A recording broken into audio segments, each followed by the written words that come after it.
ஒரு ஷார்ட் பீரியட்லயே உங்களுக்கு சுக்கிரன் வந்து சந்திரனுடைய நட்சத்திரமான ரோகிணிக்கு வந்து விடுவார். இது ஒரு பிரமாதமான ஜாக்பாட். ஏன் அப்படின்னா இங்க ரோகிணிங்கிறவர் சந்திரன் உங்களுக்கு 11ஆம் வீட்டுக்கு அதிபதி. அப்ப லாபஸ்தானாதிபதியின் நட்சத்திரத்தில் பாக்யஸ்தானத்தில் பாக்யாதிபதியின் ஆட்சி பயணம். சார் ஒண்ணுமே புரியலையே, எங்க மேல உங்களுக்கு ஏதாவது கோபமாடலாம் கேட்காதீங்க. அதாவது ஒரே வார்த்தையில சொல்லணும்னா இது ஒரே சூப்பர் டூப்பர் பீரியட் அப்படின்னு ஒரு வார்த்தையில் சொல்லிவிடலாம்.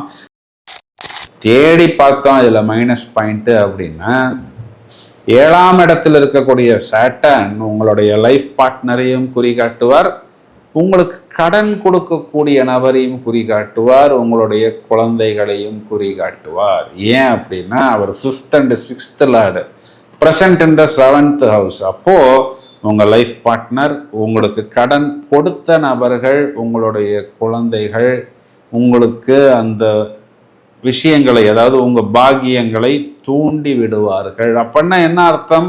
கடன் கொடுத்தவர் மேலும் உங்களுக்கு கடன் கொடுப்பதற்கு தயாராக இருக்கிறார் அப்படி